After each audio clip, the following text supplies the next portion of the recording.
சீரியல்களின் full எபிசோடுகளை Sun டிவியில் ஒளிபரப்பான உடனே எக்ஸ்க்ளூசிவாக சன் நெக்ஸ்டில் மட்டும் ஃப்ரீயா பாருங்கள். ஐயா, நம்மனால ஊர்ல பல பேர் பல குடும்பம் வாழ்ந்துகிட்டு இருந்தாங்க. இல்லைன்னு வந்தவங்களுக்கு கொடுத்துதே உதவி பண்ணி இருக்கிறான்.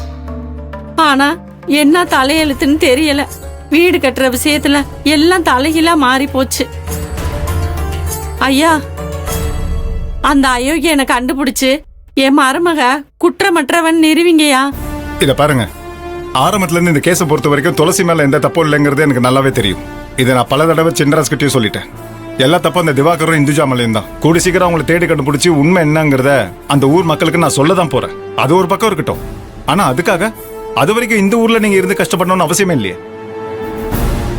துளசி, நீங்க காணோன்னு உங்க அண்ணன் எவ்வளவு துடிச்சு போயிருப்பாருன்னு நான் சொல்லிதான் உங்களுக்கு தெரியணும்னு அவசியம் இல்லை. ஊர் ஊரா தெருவா தேடி தேடி அலைஞ்சாரு. ரா பகலா சாப்பாடு கூட இல்லாம உயிர் பொழைச்சு வந்த சின்னராஜ்க்கு மறுபடியும் ஏதாச்சும் ஆயிடுமோங்கிற பயம் எனக்கே வந்துச்சு.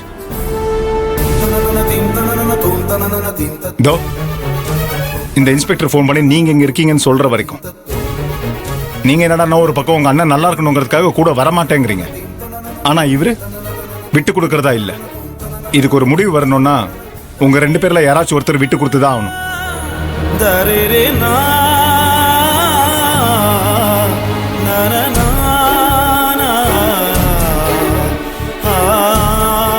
அண்ணே, நீதான் விட்டு கொடுக்கணும். என்ன விட்டுடு. மாட்டேன், நான் விட்டு கொடுக்க மாட்டேன். விட்டு கொடுக்க மாட்டேன்.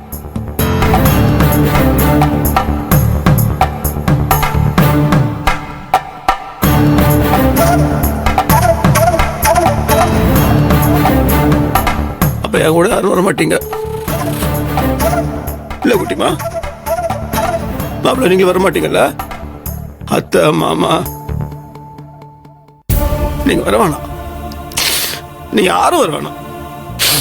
பரவாயில்ல, இருங்க, உங்களை வற்புறுத்த மாட்டேன்.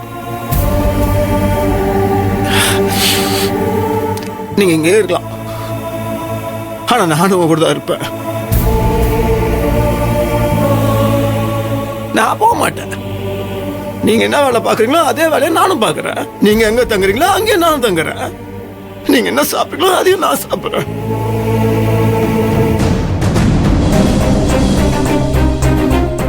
என் தங்கச்சியோட முகத்தை பார்த்தா எனக்கு போதும். என் தங்கச்சி முகத்தை பார்த்து அப்படியே உங்க கூடயே இருந்துடுறேன். அங்கெல்லாம் போக மாட்டேன்.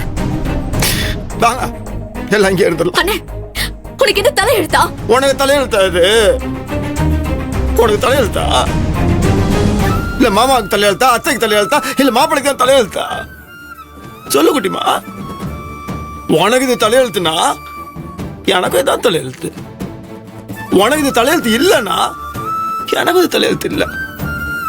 உனக்கு எதுவாதான் எனக்கும் அதான் இல்லைன்னா சொல்றது கேளு. தங்க ஒரு நிமிஷம், நான் சொல்றது கொஞ்சம் கேளு. மச்சான் எப்போ இந்த மாதிரி ஒரு முடிவு எடுத்துட்டாரோ இதுக்கப்புறம் நீ இந்த மாதிரி பிடிவாதம் பிடிக்கிறது சரியில்லை. அதான் அவர் தான் சொல்றாருல, அவர் பேச்சுக்கு மரியாதை கொடுத்து எல்லாரும் நம்ம ஊருக்கு போவோம். அங்க என்ன நடந்தாலுமே பாத்துக்கலாம். ஊருக்கு பயப்படுற மாதிரி நம்ம எந்த தப்புமே செய்யல. நம்ம சொத்தை வித்து அவங்களுக்கு பணத்தை கொடுத்துருக்குறோம். நம்ம எதுக்கு திருட மாதிரி ஓடி ஒழியணும்? அதுக்கு எந்த அவசியமும் கிடையாது. அப்படி அங்க என்னதான் நடக்குதுன்னு நானும் பாத்துறேன். ராஜபாண்டி எடுத்ததுதான் சரியான முடிவு. நீங்க என்ன சொல்றீங்க துளசி? அண்ணனும் தங்கச்சியும் ஒருத்தர் மேல ஒருத்தர் இவ்வளவு பாசம் வச்சிருக்கிறப்போ ரெண்டு பேரும் தனித்தனியா இருக்கிறதுல எனக்கு கூட விருப்பம் இல்லை. எங்க இருந்தாலும் நீங்க ரெண்டு பேரும் ஒன்னா இருக்கணும். அப்புறம் என்ன துளசி, இப்ப முடிவெடுக்க வேண்டியது நீங்கதான். நீங்க எல்லாரும் சேர்ந்து சின்னரசோட நல்லாத்தூருக்கு வரீங்களா, இல்ல சின்னரசை இதே ஊர்ல விட்டுட்டு நான் மட்டும் நல்லாத்தூருக்கு போட்டுமா?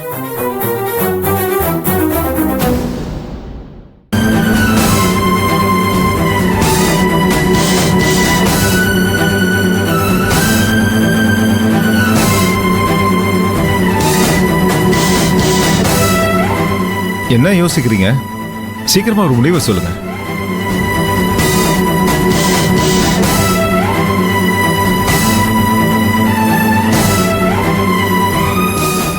நாங்க வரோம்.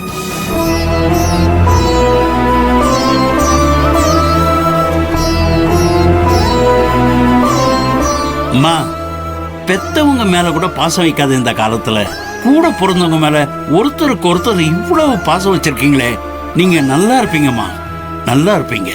சார், ஃபார்மாலிட்டிஸ்லாம் உங்களுக்கே தெரியும். நோட் எடுத்துருவோம். Okay sir. சின்ராஸ், நீங்களாம் வெளில வெயிட் பண்ணுங்க, நான் வந்துடுறேன். வா குட்டிமா, வாங்க.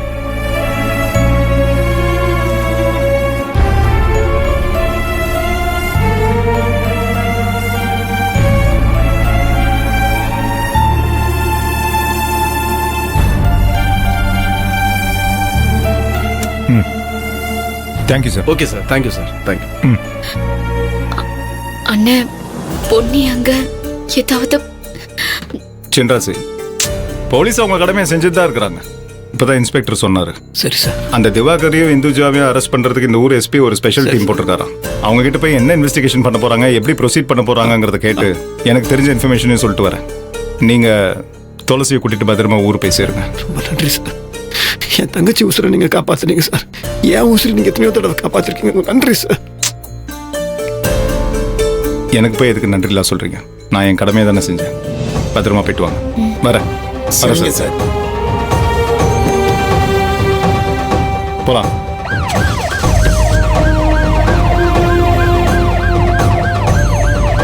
இங்க பாருங்க, நீங்க எல்லாம் என் கூட வாங்க, நான் என் வண்டியிலேயே பஸ் ஸ்டாண்ட்ல டிராப் பண்ணிடுறேன். வாங்க குட்டிமா, வாங்க போலாம்.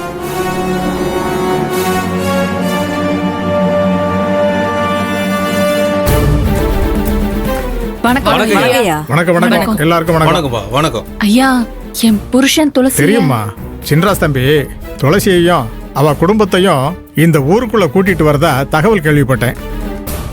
இந்த பாருங்க ஐயா, சின்ராசா இருந்தாலும் சரி, வேற யாரா இருந்தாலும் சரி, ஊரு கட்டுப்பாடு தான் முக்கியம். அதை நம்ம எப்பவுமே விட்டுறக்கூடாது. ஆமாங்கய்யா, நம்மள மீறி சின்ராசு அவங்க தங்கச்சியும் அவங்க குடும்பத்தையும் எப்படி நம்ம ஊர் எல்லையை தாண்டி கூட்டிட்டு வரான்னு பாத்துருவோம். ஊருக்குள்ள எந்த பிரச்சனையும் இல்லாம ஒழுங்கா இருக்கிறதுக்கு காரணமே ஊர் கட்டுப்பாடு தான். அந்த கட்டுப்பாட்டை என் புருஷன் உடைச்சா அதை பார்த்துக்கிட்டு நாம எப்படி சும்மா இருக்க முடியும்? எல்லா விதிமுறையும் சொல்லி கொடுக்குற சின்ராசு இப்படி பண்றதுதான் மனசுக்கு வேதனையா இருக்கு. சின்ராஸ் அவர் தங்கச்சி மேல வச்சிருக்கிற பாசத்தானதான் இப்படி பண்றாரு. தங்கச்சிக்கு ஒண்ணுனதான் உயிரை விடுவாரு. ஊரை விட்டு தள்ளி வச்ச அவங்கள தங்கச்சியும் ராஜபாண்டி குடும்பத்தையும் எப்படியாவது ஊருக்குள்ள கொண்டு வந்து வைக்கணும்னு பாக்குறாரு. அது அவர் நினைச்சா மட்டும் போதுமா? அவரையும் சேர்த்து தானே இந்த ஊர் இருக்கு. கட்டுப்பாடுங்கிறது அவருக்கும் தானே. துளசி குடும்பத்தை நம்ம பிடிக்காம ஒன்னும் ஊரை விட்டு தள்ளி வைக்கல. ஊருக்காரங்க பணத்தை அபகரிக்க பார்த்தாங்க. அதுக்காக தானே அவங்கள தள்ளி வச்சிருக்கோம். இருங்கப்பா, எல்லாரும் கொஞ்சம் கூட மனசாட்சி இல்லாம பேசுறீங்க. சின்ராஸ் தம்பி இந்த ஊருக்காக எவ்வளவு நல்லது பண்ணிருக்காரு. ஏன் பல பேருக்கு அவரோட கை காசை கொடுத்து கூட உதவி பண்ணிருக்காரு. இதையெல்லாம் நம்ம நினைச்சு பார்க்கணும்ல.